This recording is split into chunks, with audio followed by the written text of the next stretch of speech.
안녕하세요, 킴슨입니다. 아시죠? 저는 일반 환우인 거 전문성 전혀 없습니다. 믿으시면 안 돼요. 일단 말씀드려 보겠습니다. 물에 약을 넣으면, 물에 약이 이제 들어가면 막 녹겠죠. 부글부글. 그러면 그거를 그래프로 그려보면 이쪽이 시간이고 이쪽이 물에 있는 약의 농도죠. 그럼 약을 넣었어. 그러면 점점 녹겠죠. 그럼 농도가 점점 높아지네요. 점점 높아지다가 다 녹게 되면은 여기 머물러 있는 거죠. 그럼 이거를 사람도 똑같은 거죠. 사람의 경우는 약을 먹어요. 그럼 혈액으로 약의 농도가 퍼지겠죠. 점점 높아집니다. 점점 높아지다가 최고점에 와서는 어떻게 될까요? 이대로 멈춰 있으면 사람이 아니죠. 그거는 컵이죠. 사람의 경우는 대사와 배설이 하기 때문에 이제 약을 다 쓴 만큼 용도가 줄어들겠죠. 점점 줄어들어가지고 결국에 다 배설이 되겠죠. 즉 이와 같이 모자처럼 이런 모양을 우리가 약물 그래프라고 하죠. 시간에 따른 혈액의 약물의 농도, 이렇게 점점 올라갔다가 떨어진다. 이 부분을 약이 오른다. 이 부분이 약효가 소진된다. 이런 의미죠. 이 부분이 치료 영역이고요. 약물 곡선은 이렇게 그래프 모양을 갖는다. 이 부분을 일단 이해를 하셔야 돼요. 아시겠죠? 여기는 약 하나를 먹었을 때 몸에서 이렇게 모자 모양의 변화가 온다는 거죠. 약의 용량에 가는 거죠. 그러면 우리가 약을 연결시킨다는 건 어떤 의미냐면 이제 시간의 개념이 들어가죠. 시간. 자, 약을 먹었어요. 오르네. 편해졌네. 나빠질 것 같아. 또 먹어. 그러면 다시 오르네. 나빠질 것 같아. 그 시간대에 맞춰서 미리 맞춰서 또 먹어. 그럼 오르네. 이렇게 계속 치유 영역의 약에 되게끔 하는 거죠. 이분은 지금 4시간 간격으로 먹네요. 4시, 8시, 12시. 지금 이게 실제 약물 그래프입니다. 시네메트가 이제 퍼킨이죠. 퍼킨 서방정 CR이니까 이렇게 급격히 올라갔다가 서서히 떨어지는 듯한 느낌. 그리고 옆에 그림은 약이 떨어질 만하면 또 먹어서 유지를 한 상태죠. 그래서 올라갔다가 떨어지고 또 올라갔다 떨어지고 약을 또 먹어 올라갔다 떨어지고 이렇게 되는 거죠. 약물 그래프를 볼 수 있는 사이트가 있어요. 구글에서요, 그래프 레보도파라고 검색을 하면 이렇게 사이트가 나오는데요. 사이트에 들어가 보면 이렇게 아래처럼 표가 나오고 시간, 약명, 용량을 넣을 수 있고요.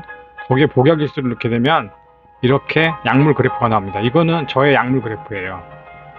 지금까지 해온 것을 바탕으로 보면 그렇게 낯설지는 않잖아요. 24시간에 해당되는 약물 그래프요. 해당 사이트에서요, 약품별로 그래프를 그려봤어요. 이 레보도파, 그러니까 일반 퍼킨이나 명도파를 얘기하죠. 이런 그래프가 생기는 거고, 이거는 퍼킨 CR이나 마도파 HBS, 서방정, 이런 그래프가 생기는 거고, 이건 스타레버, 이런 그래프가 생기는 거죠. 이 세 가지는 같은 레보도파 계열이기 때문에 모양이 비슷하죠. 그럼 여기서 1, 0.7, 1.33은 뭐냐면, 과연 레보도파 등가 용량이라 가지고 서로 약품 간의 비교를 하는 거죠. 즉, 기준이 명도파나 퍼킨, 일반 레보도파가 되는 거고, 그걸 기준으로 했을 때 CR은 0.77. 약하네요. 1보다 약하잖아요. 그러니까 이건 약한 약인 거고, 약한 약. 이거는 1.34이면 1보다 크죠. 이건 센 약인 거죠. 이런 형식으로 구분하는 거죠. 센 약인 거죠. 그래서 레보도파 계열이 이게 같은 거고, 이거 미라펙스는 효윤제죠. 효윤제는 보면은 그래프가 바닥을 쭉 깔아주는 역할을 하는 거죠. 바닥을 쭉 깔아준다. 이거를 기억하시면 될 것 같습니다. 이어서 다른 약품들로 그래프를 그려보면 아만타진, PK메일죠. 아질렉트, 이거 완전 일자 무식이네요. 이거는 공급해주는 약이냐니까 이렇게 처리한 것 같아요. 그 다음에 리킵 효윤제 깔아준다. 리킵 엑셀 역시 깔아준다. 역시 PK메일즈도 깔아준다. 즉 레보도퍼가 아닌 약들은 대체적으로 밑에 깔아주는 역할을 하는 거죠.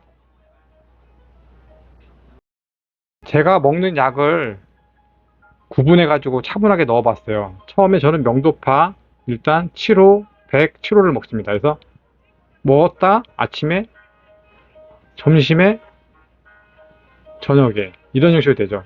근데 여기서 특징은 바닥이 있다는 거죠. 그래서 PTMAG도 오존 후에 먹습니다. 즉 깔아주는 역할을 하는 거죠. 그럼 결과론적으로 전체적으로 높아졌죠. 밑에 깔리니까 플러스가 돼가지고. 그 다음에 미라펙스도 하나 먹거든요. 오전에. 그럼 역시 더 깔아주는 거죠. 더 높아지는 거죠. 이렇게. 그 다음에 에키피나도 먹어요. 에키피나 먹으니까 어떻게 되세요? 더 높아지는 거죠? 높아지는 거죠. 두 개를, 결과론적으로 두 개를 비교해보면 얘는 바닥을 보이는 게 있는데 얘는 바닥에서 떠 있다는 거죠. 이런 역할을 하는 거죠. 그래서 바닥을 깔아주고 뭐 약을 먹는다 이런 의미로 이렇게 얘기하는 거죠. 최종체 그래프를 가지고요. 이쪽에 있는 온셋하고 디스키네시아 불수의 영역에 대한 설명을 해보면요. 일단 저는 초파이고 약을 계속 먹기 때문에 적당량 유지했고 오프가 없고요. 불수의도 없어요. 그렇다면 일단 기준을 여기 최하가 40,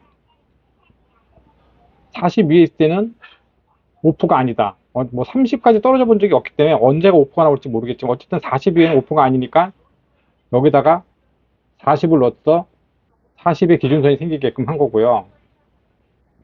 그 다음에 최고점은 160인데 불수의가 없으니까 얼마인지 모르겠지만 어쨌든 160을 넘지 않는 한은 불수의가 없더라. 그래서 이쪽 불수의 영역에다가 160을 넣으면 160의 기준선이 생기는 거죠. 그러면 이거를 역으로 생각해 볼 수도 있는 거죠. 예를 들어서 내가 14시쯤에 불수의가 생긴다. 그럼 14시를 보는 거예요. 14시를 올라가 봤더니 여기네? 14시면은 120이다. 아, 나는 120을 넘어서면 디스키네시아 불수의가 생기네. 그럼 약을 120에 맞춰야겠네 하고 조정을 하는 거고요. 반대로 새벽 6시가 되면 오프가 오더라. 새벽 6시를 봤더니 약 50 정도 됐네요. 아, 그러면 6시에 오프면 거꾸로 약을 계산해 봤더니 50이네. 그럼 50을 넘겨야겠네. 그래서 약을 더 조절하는 거죠. 이런 형식으로 사용하시는 분들이 있더라고요. 이상입니다. 보시면은 약을 먹으면 장에서 흡수가 돼서 혈관을 타고 퍼진다. 컵에 약을 넣으면 퍼지듯이 혈액에 이런 형식으로 그래프 모양으로 퍼지고 결국은 사라진다. 어쨌든 혈관에 들어온 L도파는 뇌세포로, 즉 여기가 껍질 가서 자연 도파민과 섞여서 면적계관으로 쏘게 되면 선조체 리세터에서 이를 수용해서 약발을 낸다.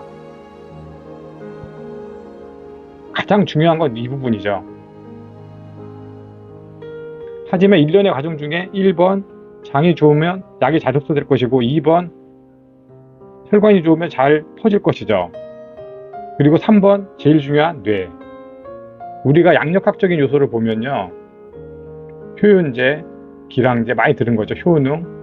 소위 말하는 약발이 여기서 나오는 거죠. 그런데 저희가 이 부분을 정확히 측정을 못하죠. 그래서 어쩔 수 없이 이쪽 혈관을 통해서 농도를 보는 거죠. 아무리 혈관에 약이 많이 퍼져 있어도 뇌에서 제대로 활용을 못하면 약발이 좋지 않은 거죠. 그래서 어쨌든 우리가 말하는 그래프는 바로 이 혈관에 대한 그래프를 뜻하는 겁니다. 이 그림은 슬픈 그림이죠. 이거는 시간이 지날수록 치유 영역이 점점 좁아진다는 거. 여기가 허니문 기관이죠. 끝부분이 더 좁아지는 거죠. 이 그림은 진행이 될수록 약이 드는 시간이 짧아진다는 거. 치유 영역은 치유 영역대로 좁아지고 약의 시간은 약의 시간대로 짧아진다는 거죠. 그 이유는 시간이 갈수록 뇌가 망가져서죠. 여기 정상인 경우는 저장 능력이 뛰어나기 때문에 시냅스 간격으로 안정적으로 도파민을 공급하죠. 더 위에 있는 거죠. 능력이. 그 다음에 초기 파킨슨의 경우는 약간 모자르기 때문에 혈청, 즉 약으로 보정을 해주는 거죠. 이렇게. 그다음에 진행된 파킨슨의 경우는 완전 바닥을 치기 때문에 불규칙하죠, 이렇게. 혈중에 의한.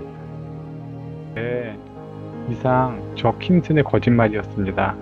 제가 까막눈을 면하기 위해서 알아본 것들이고요.